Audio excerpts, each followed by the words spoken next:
Chapter 10, Baldur's Gate. Baldur's Gate. Frithla sighed, staring through the few trees on the forest's edge to the farmland that lay beyond, the unripe wheat rippling with the breeze like a great green sea. They had seemed to take an age, those last few days it had taken to travel to Baldur's Gate, a city she had heard of so many times. It felt as though she had always been meant to go there. But the idea of the city and whom she might find within its walls filled her with nothing but trepidation, feelings not helped by the dreams that had haunted her every night since the flood at the mines. Struggling to stay afloat in some vast trackless sea while the bloated corpses of the drowned reached up with mouldering hands to pull her under. And as Imoen's excitement had risen with each passing day, Frithla had found it harder still to give a voice to her increasing sense of dread, until it seemed to take physical form, a great dark weight coiled beneath her chest. "Frithla, look!" Imoen cried at her side, and she glanced northward to see the pale grey of battlements just cresting the horizon. They had arrived. The towers she had first seen though had turned out to be merely the bridge to the city and, tall as they were, it was another hour before she found herself crossing the languid waters that enclosed the gate. The sun was low by now, pouring gold over the high walls before her, reflecting on roofs and windows within to make the city gleam like some rough jewel. "Frithla!" She glanced up to see Imoen staring at her, and the thief silently pointed ahead, Frithla turning to see a tall gangly guard looking down at them with interest. "The entrance tax is 6 gold pieces for each party of travelers. Please announce your point of origin." "Candlekeep." He frowned slightly, casting an eye over the group behind her as he spoke. "You'll have to wait here, my commander wishes to have a word with you."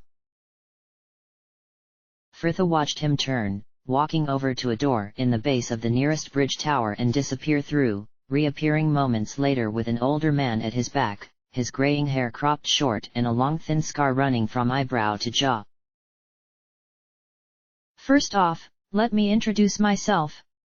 I'm Peric Scarrendale, second in command of the Flaming Fist, though around here I'm just known as Commander Scar.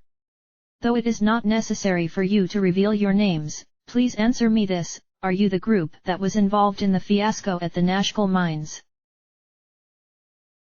Frithla felt the group exchange wary glances behind her as she, without pride or shame, answered. "Yes, that was us." He nodded, his face still stern. "Well, I have to say, you've made quite the commotion up here, and made yourselves quite the reputation as folks that can be trusted, and that is something this city sorely needs. I can't really put my finger on a single source, but there have been many strange happenings going on within the city." He sighed slightly, looking uncomfortable as he continued. "I'm sure you've your own business to be getting on with, but I ask you this. If you notice anything unusual, anything at all, please report it back to me at the Flaming Fist compound in the west of the city." Frithla nodded once to show she had understood, and, after a moment, he nodded too, returning to the tower as the remaining guard silently ushered them past, through the great yawning gate and into the city. Those first few seconds were an assault on her senses as the overwhelming vastness of the place assailed her. The reek of food and smoke and sewage. The rattle of carts, the shouts of the merchants, and, overhead, clouds of gulls cried to each other. And the buildings. A myriad of greys and browns stretching off as far as she could see in an unnatural cubic landscape. But what truly overwhelming was the people, the all-pervading presence of them. Hundreds of them swarming about her, all crammed into the city like some great ant's nest, and Frithla had never encountered anything so abhorrent in her life. "Such bustle!" exclaimed a voice next to her, and she looked up to see Dinah Hare, her expression pulled into one of delighted awe. "The cities of Rashomon are empty by comparison." Frithla nodded, but she couldn't share her joy and only just managed a weak smile as Imoen turned to her, beaming, the girl excitedly grabbing her arm to pull her after the others as they moved off into the press. In fact, only Jahara seemed to share her unease. The woman stood where they had gathered by a building a few yards from the gate with her arms folded, lips pressed together in a thin pale line. Right, the druid began as they approached. Our first priority should be lodgings, then we can. Jahara! Cried Imoen at her side, thankfully letting go of her arm as she did so, allowing Fritha to distance herself from what was bound to be another argument. We've only just arrived. Can't we explore a bit first, get our bearings? By Sylvanus, girl! This is not some outing. We have serious matters to attend to, ones which could affect the entire Sword Coast. Now dearest, interrupted Khalid soothingly, don't you think you're being a little harsh? Yes, agreed Dinaher, melodrama will serve no purpose.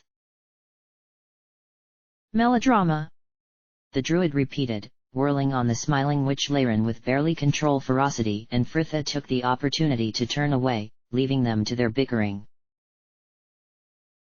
At one time a mere distraction, she found their arguments distressing lately, the heightened tensions only adding to her feelings of unease, and she moved with laden steps to stand next to some boxes piled just inside the walls, away from the crowds hurrying in and out through the great archway. A theatrical sigh behind her and the rattle of wood and, with half an idea of who it would be, Fritha turned to take in scarlet travel-worn robes and tall crooked hat. Elminster had arrived.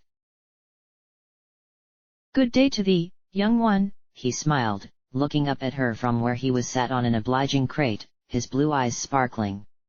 What a marvelous happenstance that we should again cross paths, especially in such a grand city as this.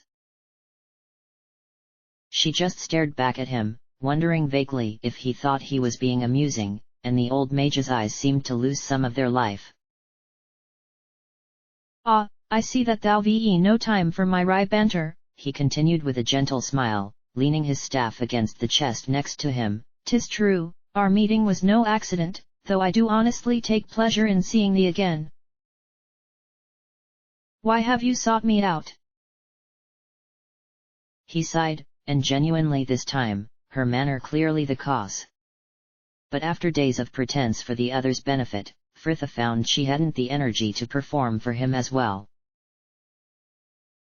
Forgive my continued meddling, but I believe it is warranted, especially considering the pressures thou art no doubt confronting. My pestering of thee certainly pales in comparison to the influence thou felt from others. He paused, looking up at her with grave eyes, including thine own self. 'Tis hard indeed to overcome what is bred in the bone, much more so in this case, I would imagine, but Gorion raised thee as best he could. Fritha smiled slightly at the mention of her father's name, but sadness tinged it. He had left her when she seemed to need him most, and to remember him just reminded her of what she had lost. Gorion, it seems I knew very little of him. Elminster smiled, gazing out at memories of his own.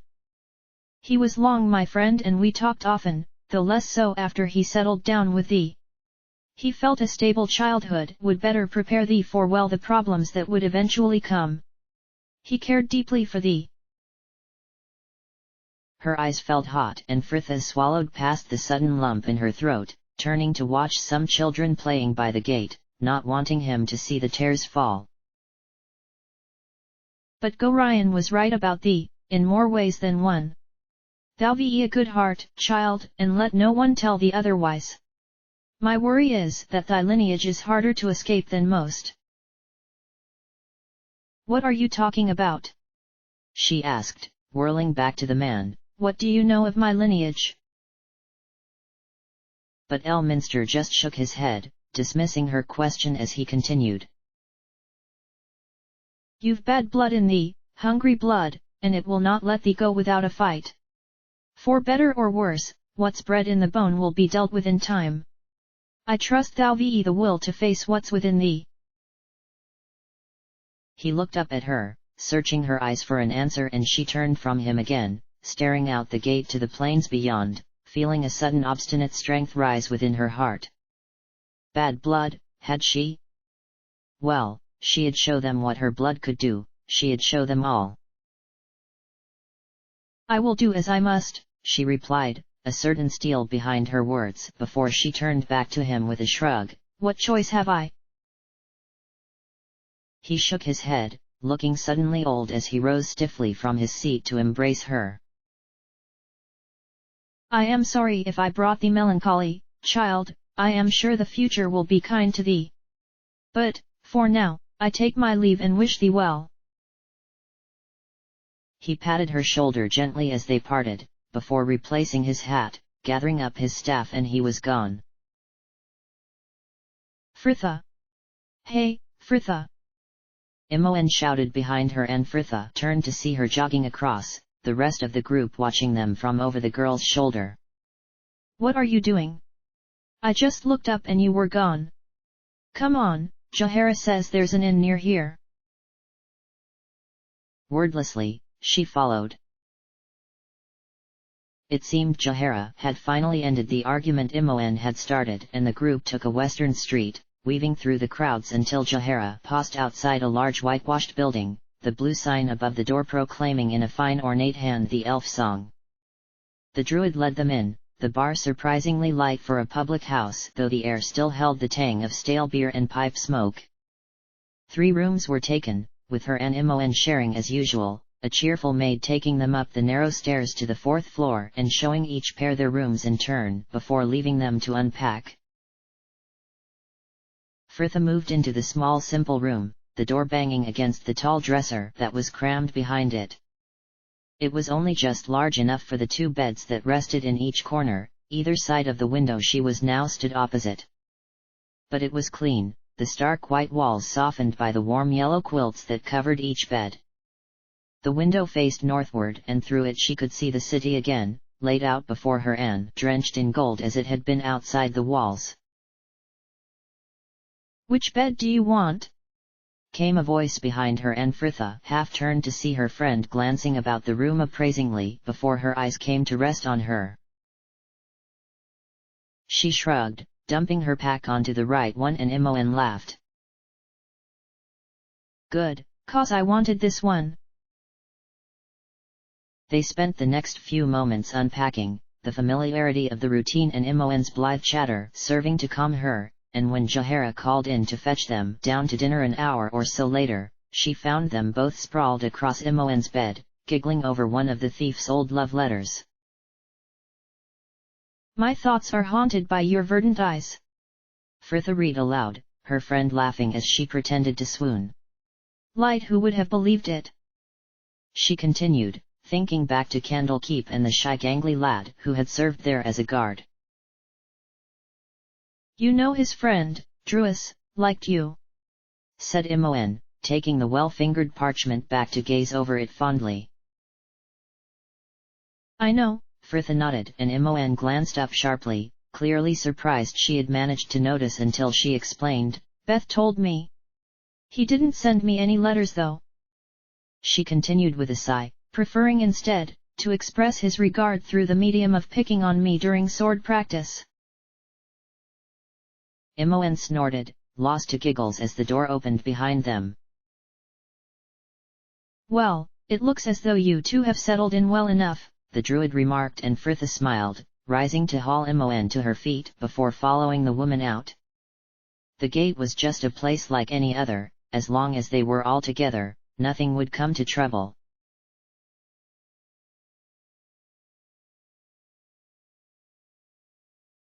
Fritha lay in bed, her mind awake even as her body still held an air of rest.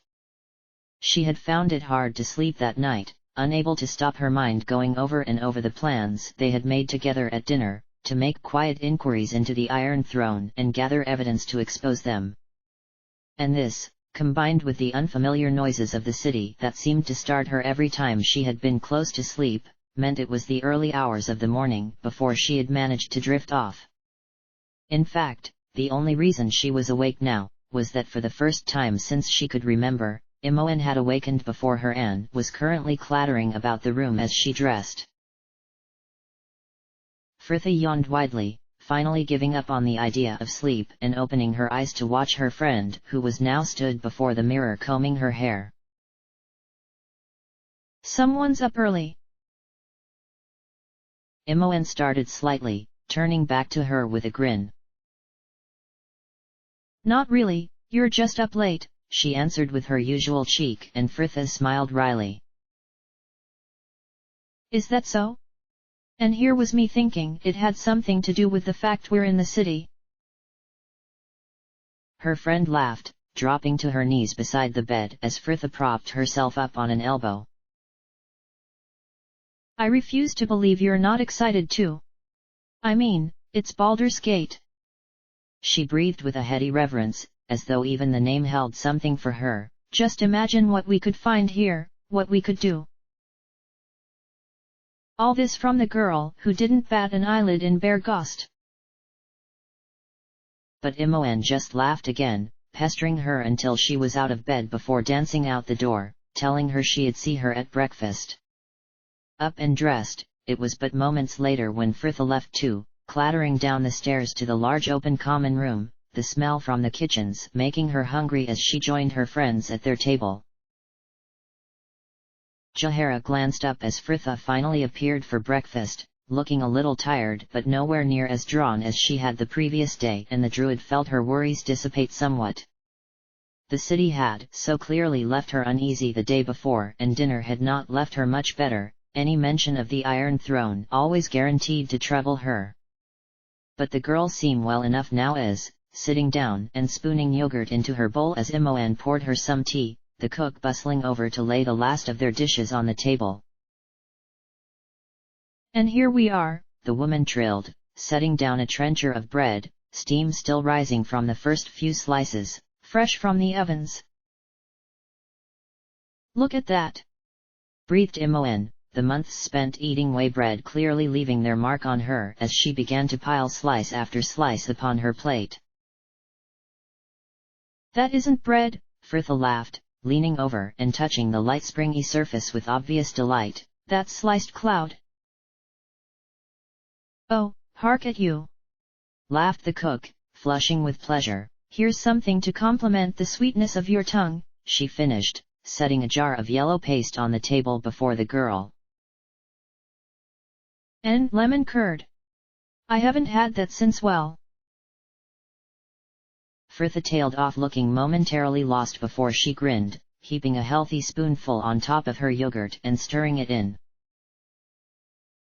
Ah, I would that all my customers were as easily pleased as you, the cook sighed genially, and Jahara smiled as she watched the girls, Fritha laughing behind her hand at the amount of bread Imoen seemed to be attempting to stuff in her mouth, their foolishness brightening the rest of them.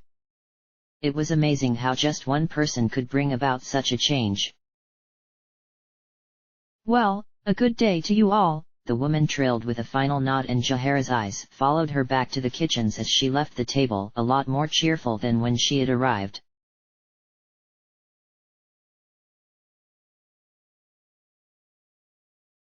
Breakfast had warmed Fritha with its homeliness, and even the crowded streets did not seem as unsettling as the group made their way through the city to eventually split up, the two Rashmi going to visit an old friend of their clan, the girls tagging along with Khalid and Jahara as they went to meet one of their Harper contacts in a nearby square.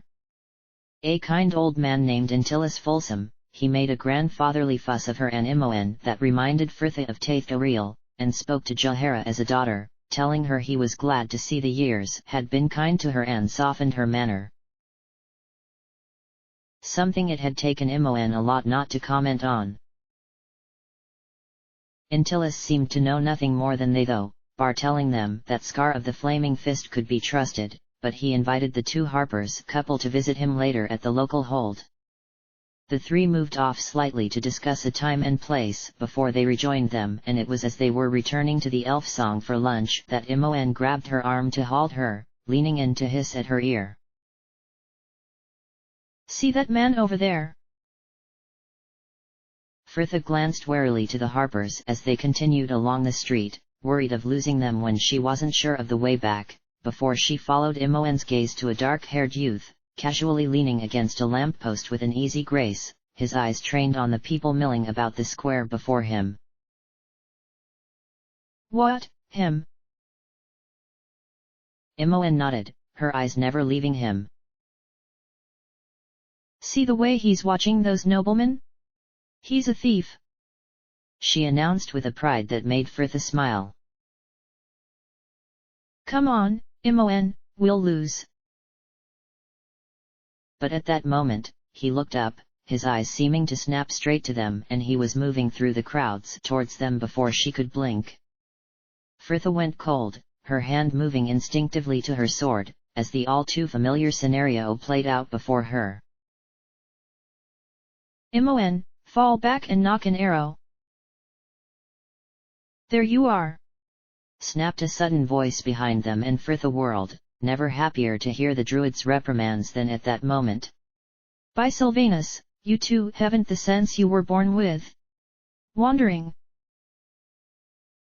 The druid stopped, finally noticing their stances and the approach of the youth, her anger redirecting as she stepped up to meet him, her husband at her side. Yes. The young man seemed slightly taken aback by this and faltered a moment before bowing politely. Good morning, m'lady. May we speak? I've a word or two you and your group need to hear. Jahara raised an eyebrow imperiously, nodding once, and he continued quickly, clearly wishing to deliver his message and get himself out from under the druid's steely glare. The word on the street has you placed as a fine group of mercenaries, and I've a master who would like to speak with you, if you can spare the time. Jahara glanced to her husband, an unseen agreement passing between them, and she turned back to him with an answer. Lead on.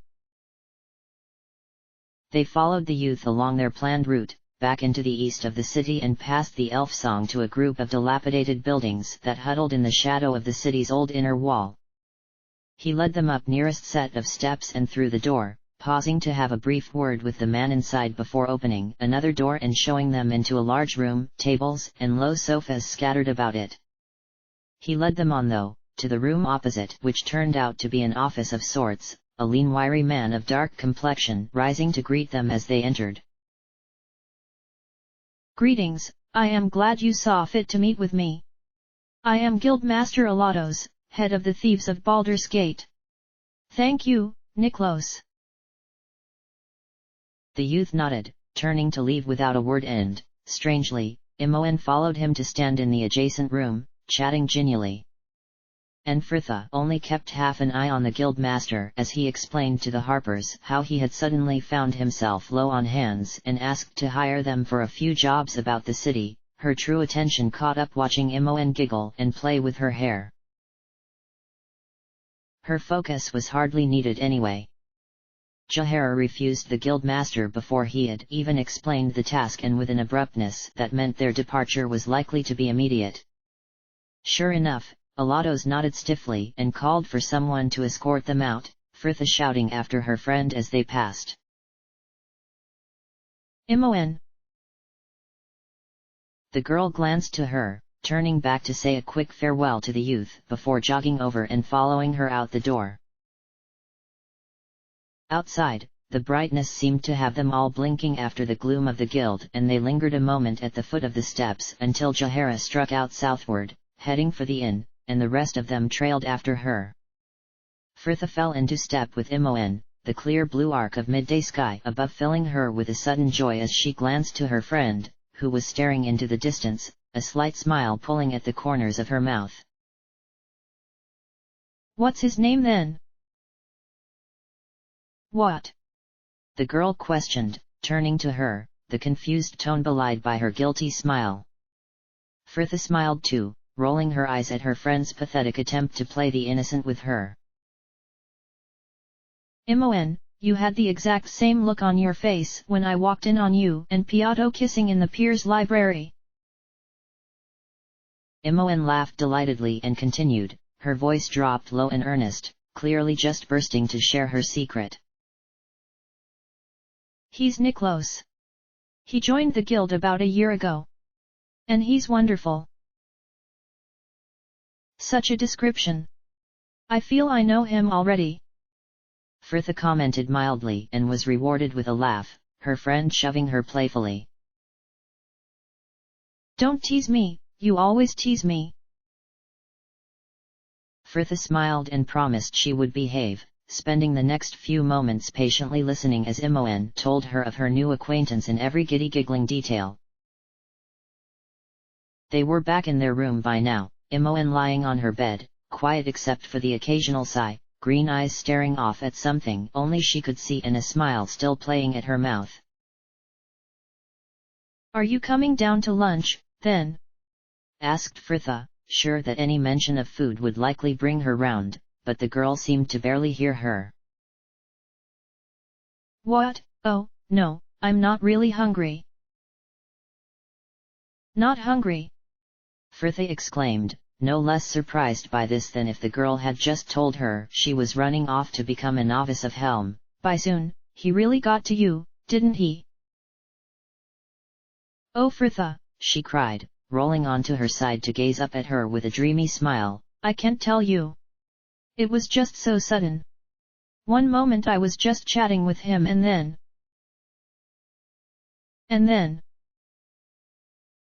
Imoen ignored her prompt though, lying back down with a sigh. I can't wait to see him again. When are we going back to the guild? Frithha winced. Imoen, we're not. Jahara refused to work for them. We're not. She repeated, sitting bolt upright, her face falling. Frithha bit her lower lip. There was a way around this though, something she had been considering since Niklos first approached them, but she felt strangely ill at ease with the idea now her friend's infatuation had come to light. Frithha. Frithha glanced up, their eyes meeting, and she felt her heart sink at the sudden hope she saw there. Give me a moment. Imoen was knelt on the bed staring after her as Frithha left their room, slowly walking the few paces along the hall to halt outside the last door. With a lot more trepidation that she thought she should feel, she drew a deep breath, closed her eyes and knocked, taking a step back to wait for the inevitable. Frithha! Came a voice, and she opened them to see the druid stood before her, hazel eyes wide in a look of mild surprise. Jahara. Yes. She prompted, concern creeping into her features. I think Imoen and I should join the Thieves' Guild. The druid raised an eyebrow, considering her sternly. You do you? Yes, you and Khalid have your contacts, as do Dinaher and Minsk, Frithha continued, trying to keep from rushing her words under the woman's austere gaze. It would be wise if we joined the guild, worked for them and kept our ears open for anything the Iron Throne may be involved in. If they are having any illicit dealings within the city, then the guild will know about it. A long pause. All right, the druid said finally, except it was not terse or grudging, but an agreement openly given, and Frithha felt a sense of pride well within her as the druid nodded. It is agreed. I do not want the two of you wandering about alone though, so stay together. You can go back later tonight with Imoen under the pretense that you are there without our knowledge. Jahara continued, turning back into her room, and Frithha was sure she could hear the hint of a smile in her voice as she added dryly, I cannot see him having a problem believing that.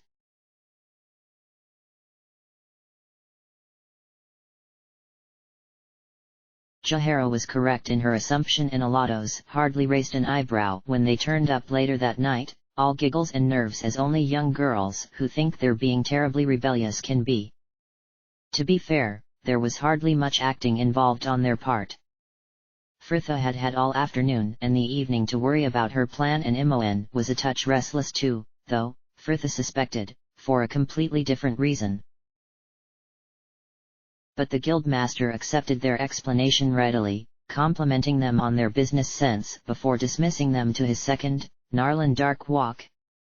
A gruff man of middle years, he managed to insult them both from the outset by checking they were literate, before telling them of their first assignment, keeping a surveillance record on the Seven Suns trading coster in the west of the city. "What do you think, then?"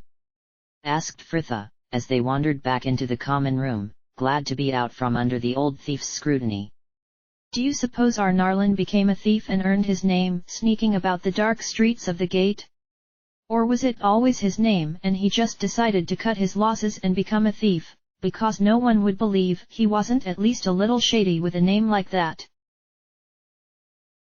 "Fritha," laughed Imoen, stopping suddenly to grab her arm, her eyes fixed on something over her shoulder, and Fritha turned to see the tall lean frame of Niklos appear in the opposite doorway.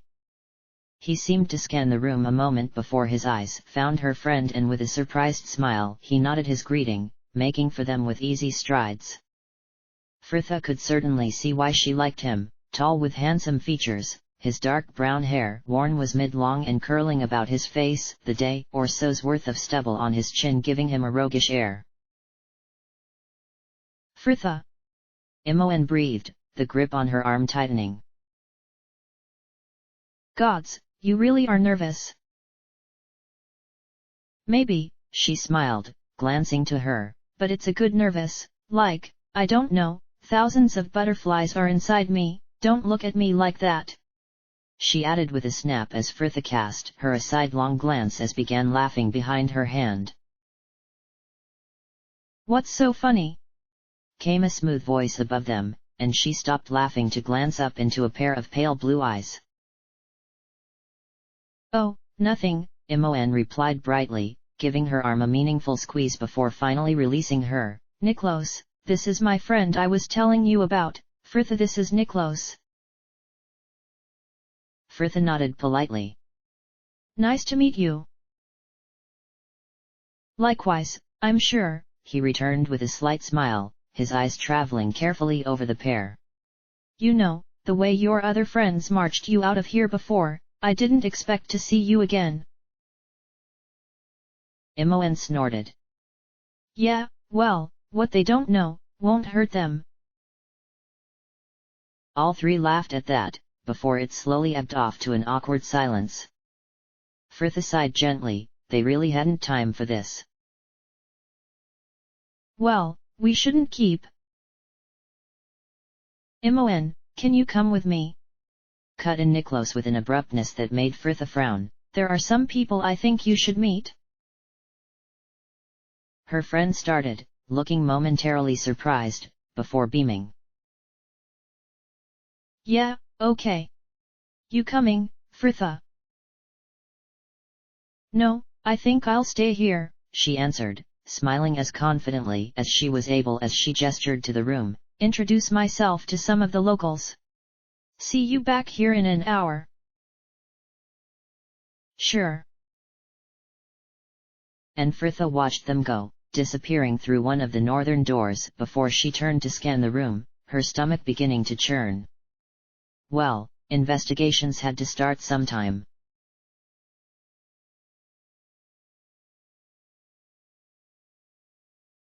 It was not as bad as Fritha had thought it would be, and after that first evening, the next few days seemed to blend into one, every day spent watching the trading coster just as surely as every night was spent wandering about the Thieves' Guild. People only returned to the guild to begin or report on their various assignments, the former usually only staying long enough to gain an audience with Alatos or Narlin. So the majority of those she found scattered about the building of an evening were those who had completed their tasks and had usually just been paid too, making them amiable enough, and she had soon developed her own little script to bring the natural course of even the most bland of conversations onto city politics and the Iron Throne. She had even had a few offers of drinks from the nicer ones, which she had refused though. They had a job to do, something her friend seemed all too willing to forget. Imoen was fine usually, the girls helping to keep each other's spirits up through the long days of surveillance, before coming with her to the guild to question and converse with the other thieves. But then Niklos would arrive, and the last few days had found her friend spending more and more time with him and increasingly less time with anyone else, including herself. Just like that evening, Frithha considered with a disgruntled sign as she watched Imoen sat on one of the many sofas, her new friend at her side. They had arrived at the guild together, both still giggling about today's watch or, more accurately, some woman in a nearby house leaning out her window to accuse Frithha of being a peeping Tom, something Frithha had found a whole lot less amusing at the time. But, nevertheless, that evening had found them in good cheer and they had slowly worked through the common room of the guild, getting into conversations, checking what people were doing and finding out what they knew.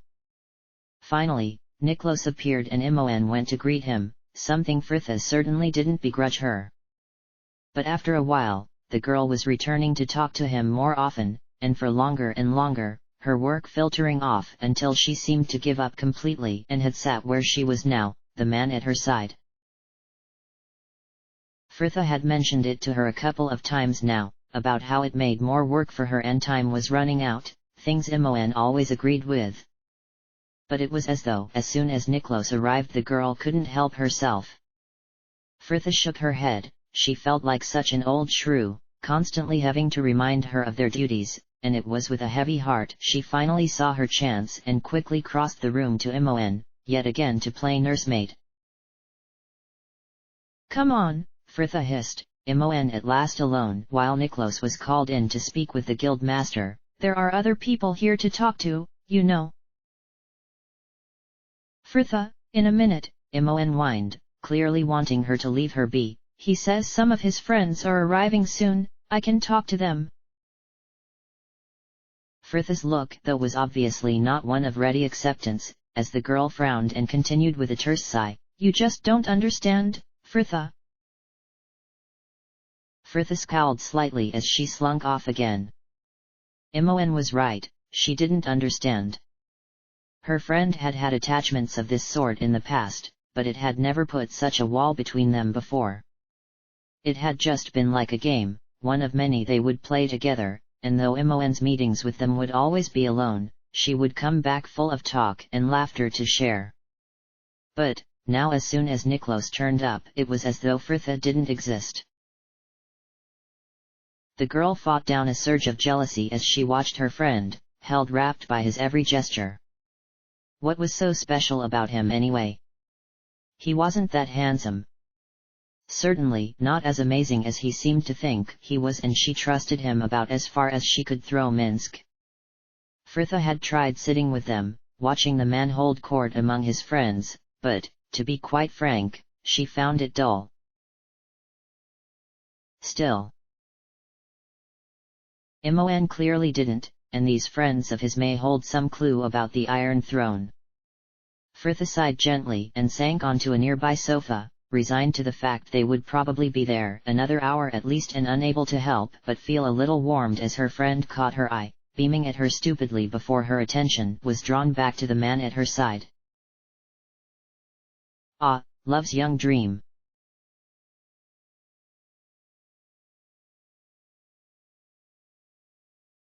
Frithha sighed, angrily pulling on a fresh tunic before hurling the damp one across the room in her frustration.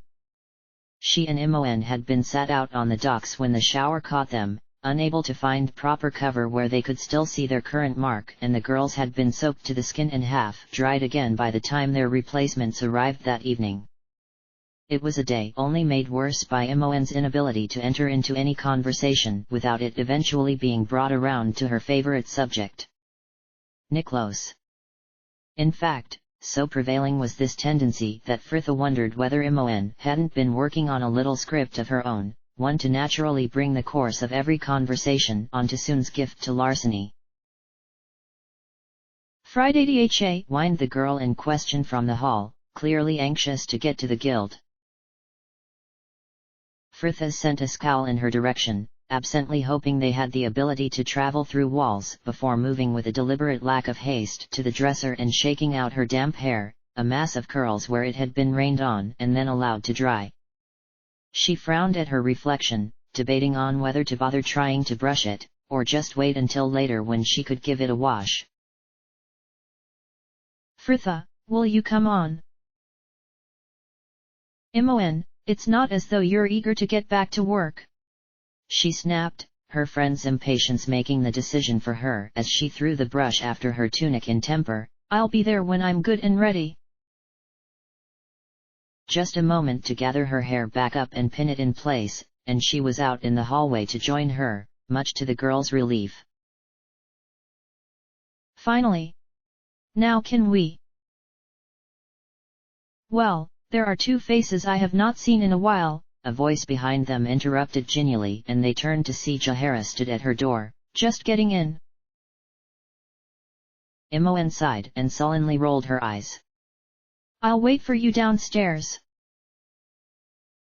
Jahara watched the girl slope off down the narrow staircase before turning back to her, and Fritha offered her a wan smile. "Just going out." The druid frowned slightly. "Is there a problem?" For a second Fritha wrestled with herself, wanting to confide in the older woman, tell her of her worries, of Imoen and Niklos and everything, but... No, she dismissed with a shake of her head. "How are things?" "We may have a couple of promising leads, and yourselves?" "Nothing as yet. We'll keep at it." The woman nodded, smiling slightly, and Fritha felt warmed by the faith she obviously had in them, the desire to see it was not misplaced rising fierce within her. "So, what do they have you doing over there?" Fritha shrugged indifferently. "Mostly surveillance, the Seven Suns, certain ships. From what I can tell, Alatos's best people are off working on some important mission the guild's accepted, so everyone's moved up a rank, and Imoen and I are taking up the slack right at the bottom." Jahara's eyes narrowed slightly, and Fritha anticipated her next question, though she let her ask it anyway. "This mission, could it be for the Iron Throne?" "No, I don't think so. I've seen a Halruron mage hanging around the guild a couple of times, and there's talk of the plans for one of their airships being batted about. I'm pretty sure it's something to do with that." Jahara nodded again, and they bade each other farewell, the woman turning back into her room as Fritha clattered down the stairs to meet Imoen in the bar, and together they left for the guild. Outside, the night air was cool and still, the streets still quite busy even at that hour. There was always a constant stream of movement in and out the gates, however late, though the streets further into the city would most likely be quieter by now. To be honest, the numbers of people didn't really bother Fritha anymore. Though it had been unnerving at first, she found she quite liked the bustle after a day or so. There was an anonymity to being among that many people, and the crowds provided her with a sense of isolation she had not felt since the mists of Peld's Vale. In Nashkel, any stranger in such a small place was a point of interest. In Baldur's Gate, she was just another face in the crowd. And so used, as she was, to spending at least a few hours each day on her own, the last month or so of being in constant company was starting to smother her, and Fritha savored the feeling as she followed their various marks about the city, the chaos of people providing better cover than any forest ever could. She did not get long to enjoy such feelings that night though. The guild was barely a street from the elf song, and before she knew it, she was trudging up the steps, Imoen at her side.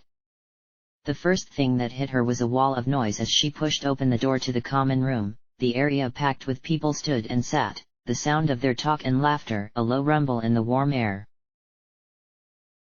Niklos was stood as part of a large group in the corner across from them, and he called to Imoen as soon as they entered, the girl rushing over to be welcomed into their circle. Fritha watched with a tired resignation as her friend was swallowed in the throng before turning her attentions to her work, not taking long to find out what the impromptu celebration was in aid of. The guild's mission for the Halrurons had been completed to their satisfaction, and the entire guild had been given a bonus, with Alatos declaring that all drinks were on the house until the kegs ran dry. Fritha got herself a cup of wine, playing the part of the merry carouser as she worked the room, chatting blithely with the regulars and gaining introductions to those unfamiliar to her, her subtle questions hidden behind a veil of tipsy flirtation and guileless chatter, the weapons of the ingenue.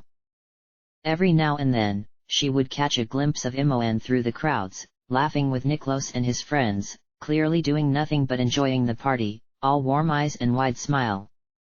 She glanced to her now, the girl's arm resting lightly on Niklos' sleeve as a companion refilled her cup, Fritha turning back to her own group just in time to join their laughter, the gesture feeling unpleasantly false when she was filled with such resentment.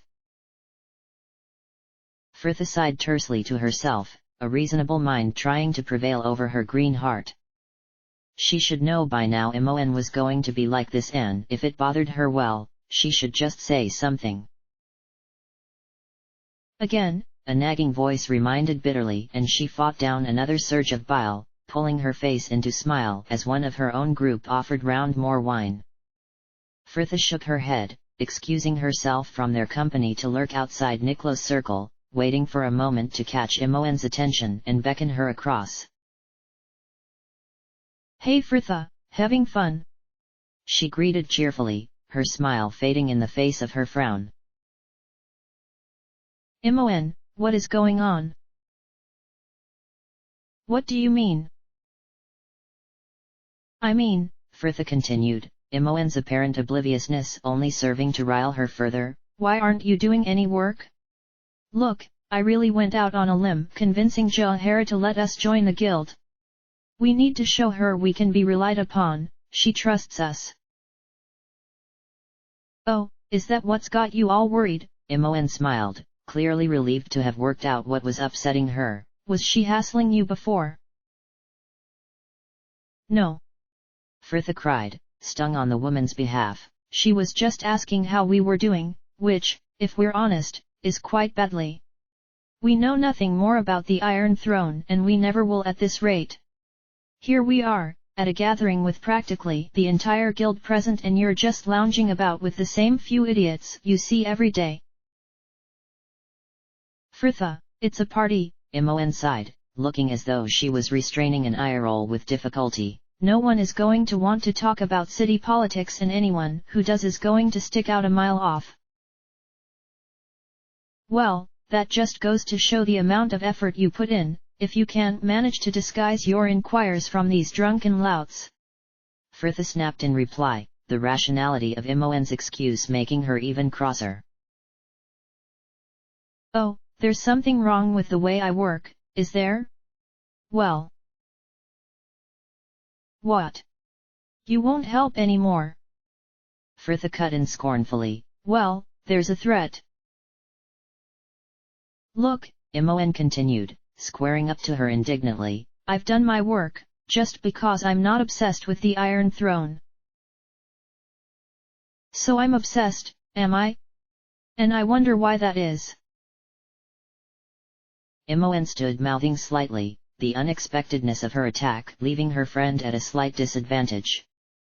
Fritha shrugged, nothing more to say either, all her anger burnt out as she turned to disappear into the crowds. "Just do what you like, Imoen, you always do."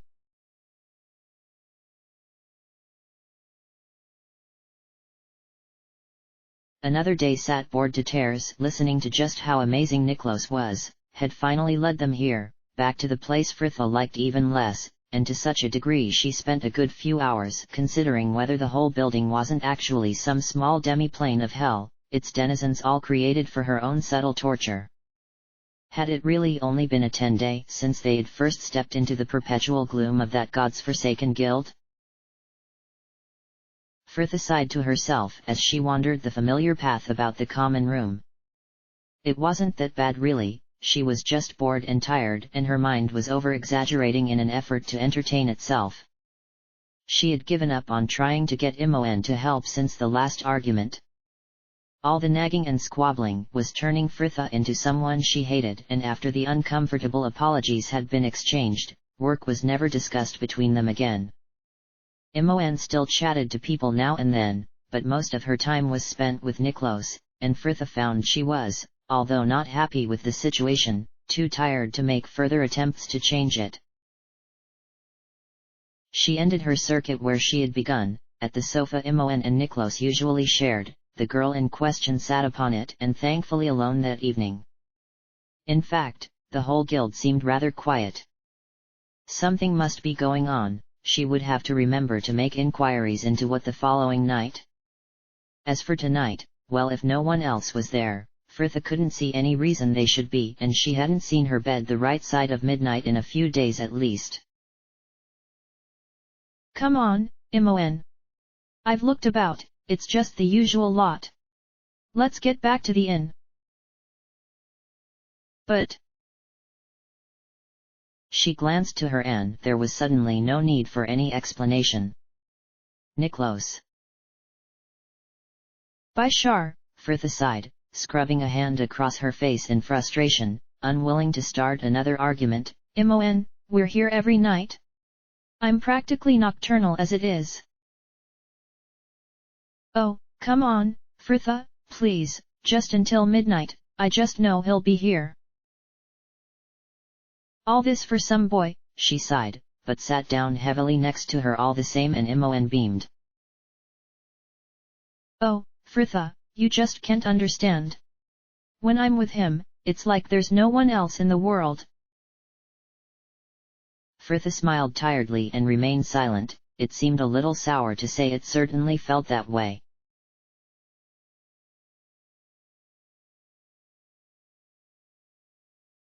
It was past 1 when Imoen finally gave up her weight and sullenly followed her back to the elf song. The bar was all but empty by this time, and Frithia was happy to head straight upstairs to her bed when a voice hissed audible behind her.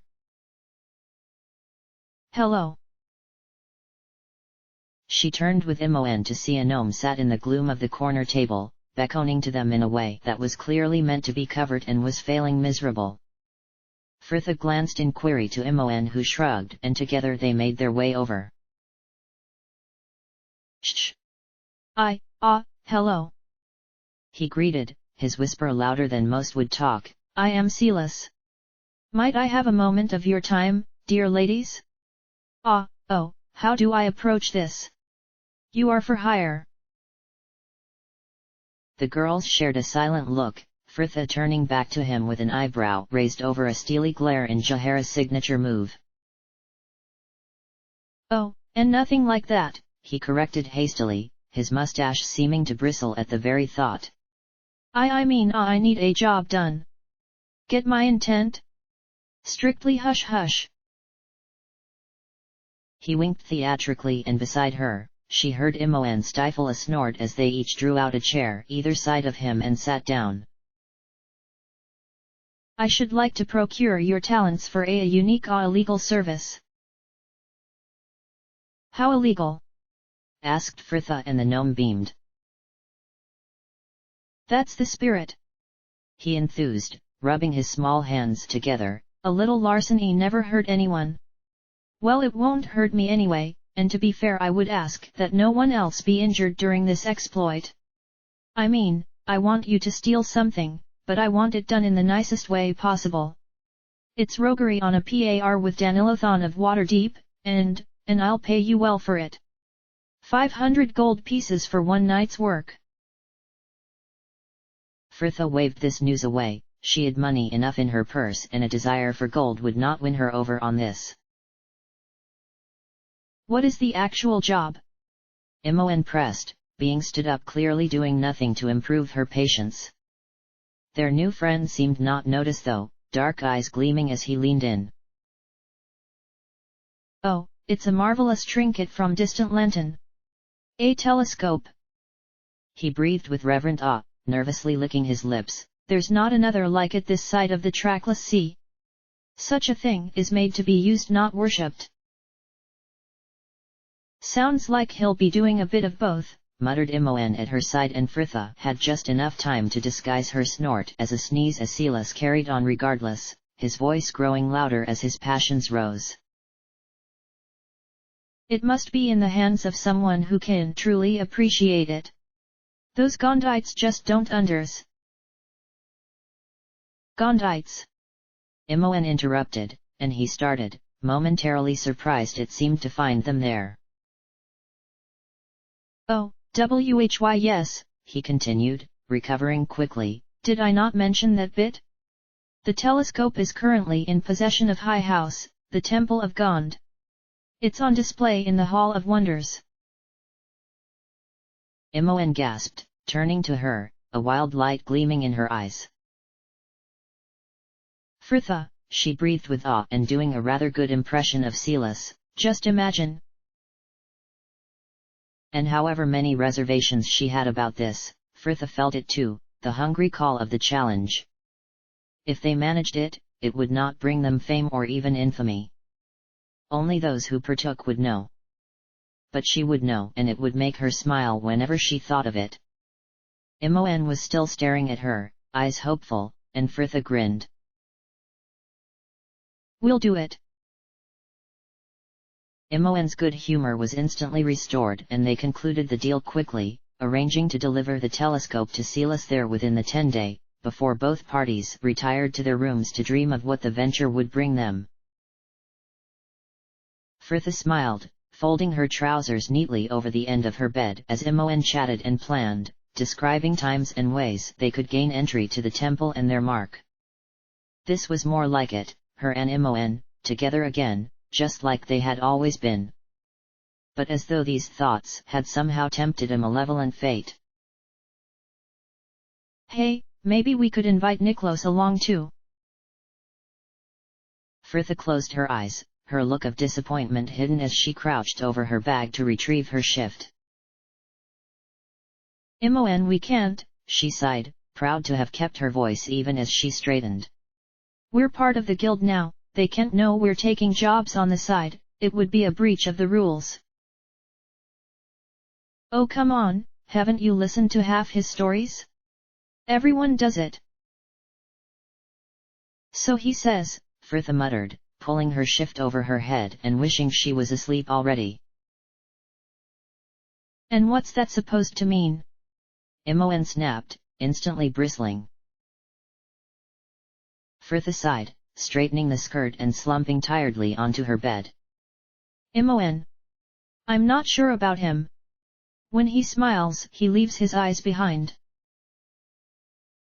Fritha. Imoen began, shaking her head. Niklos is right, all these bounty hunters are making you paranoid. You told him about the bounty? She exclaimed, eyes flying unconsciously to the window, as though she would suddenly see assassins gathering in the street below.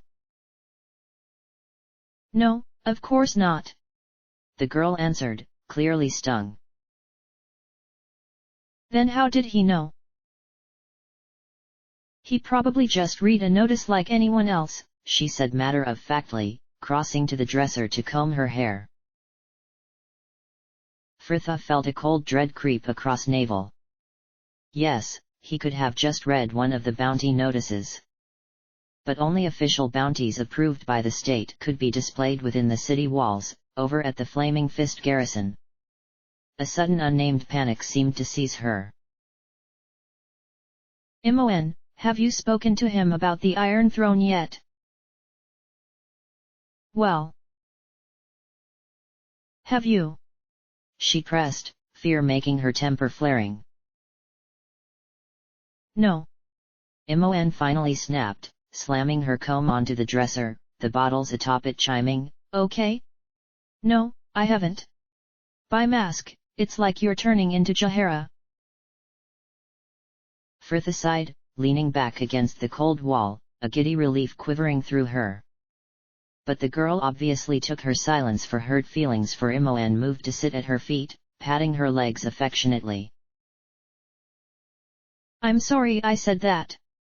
It isn't true, I'm just still upset about him not showing up, I suppose. I'll ask him tomorrow, I promise. I know you don't like him so much, but if you just got to know him like I do, you would understand. Are we okay? Imoen asked, eyes gently searching her face, and Fritha nodded, feeling more tired than she ever had in her life. No, don't mention it to him, and please Imoen, promise me you'll be careful. But Imoen merely laughed, leaning in to kiss her cheek before climbing into her own bed, putting out the candle to leave Fritha sat in the half-light, just staring at her hands. End of chapter.